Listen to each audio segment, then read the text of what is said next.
네, 황태순 TV의 황태순. 김현광입니다. 네. 자, 바쁘게 정말 바쁘게 숨가쁘게 진행되었던 2019년 6월 30일입니다.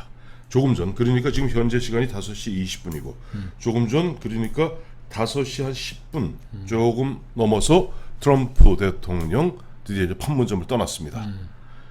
김정은과는 거의 1시간 가까이 보면은 단독 대좌 및 플러스 아마 나중에 뭐 문재인 대통령이 잠깐 합류했던 것 같아요. 그래서 1시간 가까운 김정은과 트럼프 대통령 간의 뭐 접촉이라고나 할까, 회동이라고나 할까, 회담은 아니고 회동 정도로 봐야 되겠죠.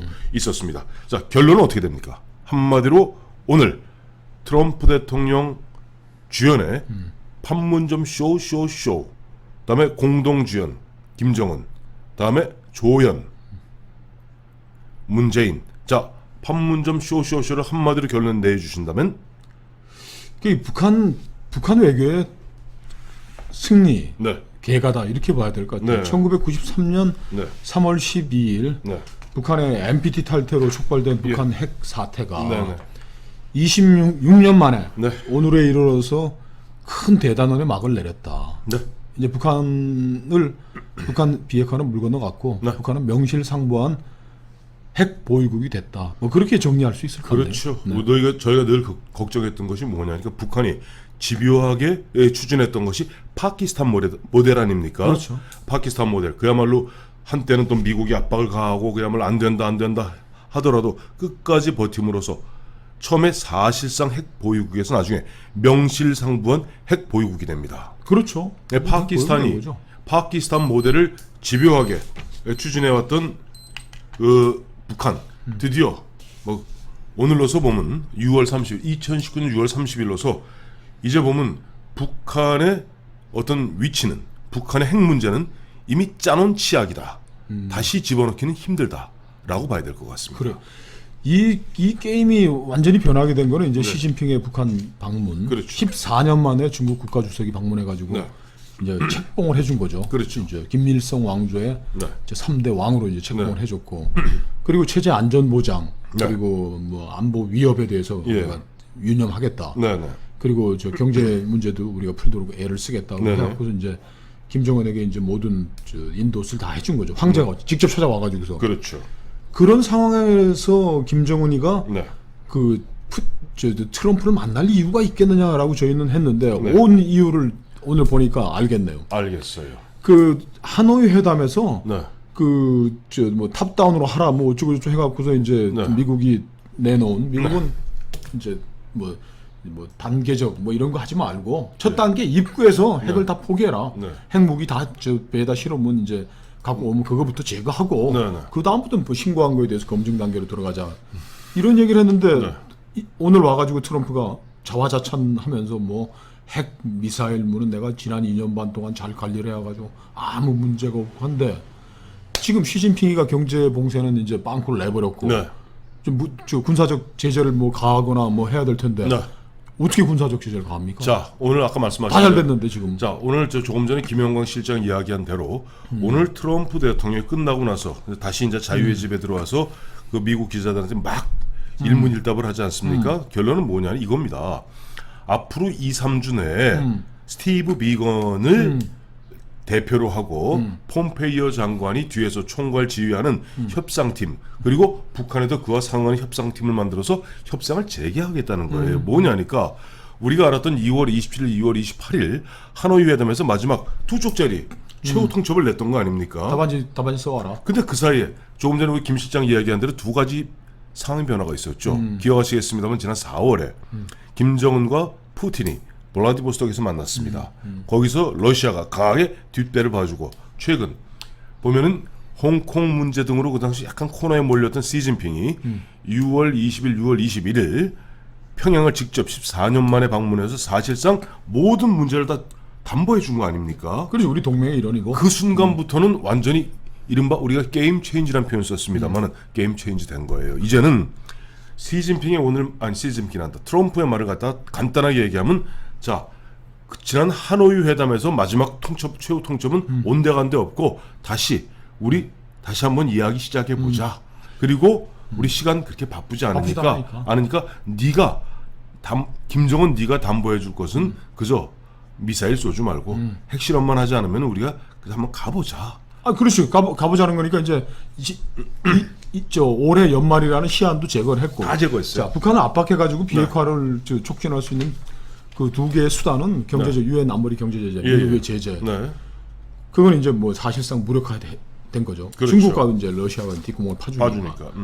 그 다음에 군사적 제재라는 거는 오늘로써 다 끝이 난 겁니다. 땡. 이란에서 뭐 군사적 150명 1억 달러짜리 드론을 격추시켰는데도 불구하고 미국 말에 하면 이제 영웅이 아니었는데 이란 영웅 했다는데 지금 못 하겠다는데 지금 와가지고는 더더군다나 트럼프는 계속 오바마 정권 같았으면 지금 전쟁을 하고 있을 때 나는 전쟁을 막았다 그러는데 오바마 대통령이 오바마 클린턴 그 민주당 정부들도 북핵을 압박하고 관리를 잘하고 전쟁 난 적 있습니까? 북핵 1993년 3월 이후로 없어요. 협박만 하고 압박만 했던 거지.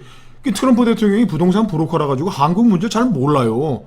대통령들이 미국 대통령이 잘 알겠지. 한국 문제를 전혀 알지를 못하는 겁니다. 자, 2000년에 클린턴 대통령 시절에 올브라이트 국무장관이 북한에 가가지고서 김정일을 만나고 대집단 태조 아리랑도 보고 그리고 북한의 차수 조명록이가 군복 입고 가서 미국 클린턴 대통령을 집무실에서 오버오피스에서 만났어요. 집무실에서 만났던 거예요. 그래서 클린턴 대통령이 2000년에 북한을 가서 국교 정상화 하겠다고 가는 그 무렵에 근데 문제는 그 해에 미국에 대선이 있었습니다. 그리고 대선이 있었고 당시 클린턴의 계산은 뭐였냐니까 그 당시 계산으로는 부시보다는 당시 엘 고어 부통령이 거의 대통령 되는 것이 확실하니까 정책의 영속선상 본인이 퇴임 갔다 며칠 얼마 안 남은 대통령으로서는 거기까지 분위기 맞춰놓고 엘 고어가 대통령이 되면은 자연스럽게 북한과 미국이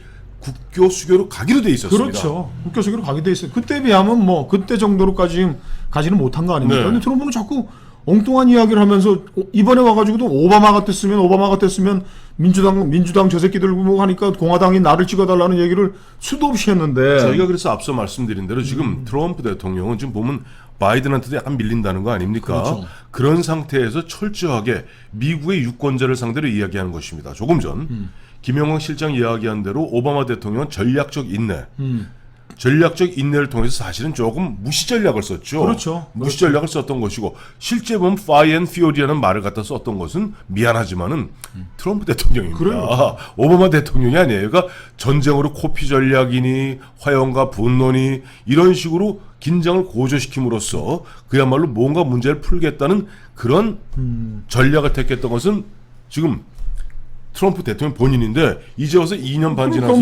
그 군사적인 공습 얘기한 거는 94년에 클린턴 대통령이 한번 뻥을 세게 친 적이 있지만은 그 이유는 20년 없어요. 만에 자기가 해놓고서 와서 뭐 미사일 어쩌고 얘기하는데 문제는 그거예요. 저희가 거듭 말씀드리지만 오늘 굉장히 안타까움을 느낍니다. 정말 안타까워요. 그러니까 물론 대한민국 한반도의 평화가 오는 거 좋은데 가장 중요한 핵심이 뭐였습니까? 여태까지 우리가 26년 동안 북한의 비핵화예요. 비핵화는 물 건너갔습니다. 그리고 비핵화인데 이건 온데간데 없고 아마 뭐 저희가 구체적으로 옆에 없어서 모르겠습니다만은 오늘 김정은은 얼마 전에 시진핑이나 푸틴을 통해서 이번에 오사카에서도 나왔던 메시지가 있지 않습니까? 경제 제재 풀으란 얘기예요. 뭐 이제 중국이 다 풀겠다고 그러니까. 근데 지금 제가 하노이담 끝나고 나서 우리 애청자님은 얘기 들었겠지만 북한이 대국 외교를 하는 나라예요. 소국이지만 크게 판을 보고 정리하고 그래서 뭐 중국과 소련 사이에서 중소 등거리 외교도 하고 주둔했던 중국군도 해방 전쟁에 쫓아보내기도 하고 소련도 땡기고 큰 외교를 했던 팀인데 하노이에서 이렇게 쪼다같이 했냐고. 1994년 가을에 강석주가 지금 갈루치하고 협상을 해가지고 플루토늄 15kg 내지 22kg를 가지고 60억짜리 경수로도 받아내고 중유도 받아내고 쌀 비료 다 받아냈는데 이러면 핵무기와 미사일을 가지고 가서 하노이에서 대갈통 깨지고 왔냐 그랬는데 그 북한의 대국 외교, 실용 외교, 강석주 외교가 다시 살아난 거예요.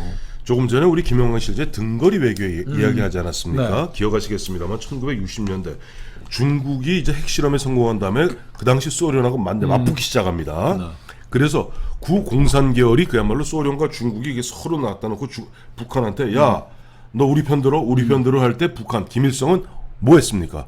주체 사상을 갖다 내세우면서 등거리 얘기했던 거예요. 그렇죠. 그러면서 양쪽으로부터 받을 거 다 받고 어떻게 보면 자기 힘을 키워갔습니다. 이번에도 저희가 거듭 말씀드리지만은 김정은이에게 살 길을 터준 것은 시진핑이에요. 그 시진핑이 어쩔 수 없이 지금 김정은을 갖다 붙들 수밖에 없었던 것은 미국과 무역 전쟁입니다. 아니 그러니까 지금 한번 꼼꼼히 한번 짚어보시죠. 네. 지금 우리를 한반도 주변에 가장 강한 나라 네. 중국. 네. 중국과 지금 저 김정은이가 초반에는 좀 치사하게 저 베이징 찾아가서 들락날락하면서 했지만 결국 구멍 뚫어가지고 14년 만에 국가주석을 불러들였죠. 맞죠. 푸틴도 그 이 동북아시아 일에 늘 끼고 싶어서 육자담하는데 네. 뭐 오고 숟가락 올렸는데 그 푸틴 끌어들여가지고서 그 옛 혈맹 저 조선인민민주공화국의 3파인 저 러시아와의 관계를 정상화시켰지. 그리고 그 가장 큰 적대 세력인 트럼프를 끌어들여가지고서 뭐 오늘 저 DMZ를 넘어가서 영광이니 앞으로 뭐 잘하겠다. 그래서 지금 이제 저 김정일 입장에서는 중국 가장 큰 후방인 중국으로부터 책봉을 받고 경제적 지원, 안보 부담 해소를 약속받고 그 옛 혈맹 러시아도 자기 뒤편에 확실히 끌어다 붙이고 자기 앞살에 죽이겠다고 나섰던 트럼프까지 끌어들여가지고서 트럼프가 그냥 뭐 영광이니 좋니 뭐 무슨 한반도에서는 큰 사고만 안 나면 나 너 괴롭히지 않겠다 오늘 맹세를 받은 거 아닙니까? 리스크 매니지만 하면 된다는 거야. 지금 트럼프는 이제 비핵화는 목표가 아닌 거예요. 트럼프에. 정말 핵심. 트럼프는 내년 대선 위해서 지금 비핵화는 계속 시간이 많다고 얘기하잖아요. 비핵화 뭐 우리가 당면한 목표가 그러니까 아니다. 우리 회담은 계속 1년에 한두 번씩 뭐 슬슬 해가면서 그 다음에 네가 ICBM 발사 안 하면 되고 핵 실험 발사 안 하면 되고 아까 기자가 묻잖아요. 자유의 집에서 아니 미사일 발사하니까 어느 나라든지 보면은 단거리 미사일은 다 발사할 수 있습니다. 오히려 보면 지금 트럼프가 김정은을 대변하고 있어요. 자, 근데 저는 오늘 상징적인 것이 우리 예전에 이런 거 있지 않습니까? 보면 우리가 보면은 어느 순간에 1970년, 71년에 당시 파리 평화협정이 벌어졌을 때 당시 키신저하고 레둑토 평화협상이죠. 월맹이라고 그랬죠. 북베트남의 레둑토하고 협상하면서 사실 자유월남의 협상 대표는 끼지도 못하고 귀동냥했어야 돼요. 오늘도 굉장히 상징적인 얘기입니다만 자유의 집에서 김정은과 트럼프가 58분 중에 몇 분을 둘이 얘기했는지 그리고 바깥에서 기다리고 있던 문재인은 자리 마련해 줘놓고 나중에 귀동냥하는 그런 신세는 아닌지. 자, 앞서도 말씀하셨습니다마는 이미 날개를 단 김정은 드디어는 명실상부한 핵 보유국으로서 이제 미국과 흔한 얘기로 대등하게 협상을 갖다가 진행해 가는데 이제는 트럼프 얘기했잖아요. 백악관 초대했다고. 이런 상황에서 이야말로 대한민국의 운명은 어떻게 쪼그라들면서 그야말로 돈은 돈대로 되고 그야말로 귀동냥을 해야 되는 신세로 전락하는 것이지 안타깝습니다. 그리고 이제 북한 핵 문제 해결을 위한 포위망을 북한을 김정은을 향해서 이제 구축할 수도 없는 상황이 없죠. 됐고 네. 그 길을 이 길을 문재인 대통령이 열어줬는데 네. 제가 늘 그랬지 않습니까? 친북 주사파들의 목적은 뭐냐? 이 정권 만들어 놓고서 김정은이 살 길, 숨통을 터주는 게 이 사람들의 유일한 목표라는데 오늘 그 1차적 목표는 이제 완성을 했고 한 스텝 더 나가면 이제 우리 한국 내 보수 자유우파 세력들을 이 냉전 수구 세력 전쟁 광도를 몰아가면서 탄압하면서 이제 김정은이한테 퍼주기만 하면 되는 거예요. 이제 거의 70% 목표는 달성한 겁니다. 그렇습니다. 판도라의 뚜껑이 열리는 2019년 6월 30일 판도라의 뚜껑은 우리 김영건 실장 얘기 들어보니까 문재인 대통령이 연 것 같습니다.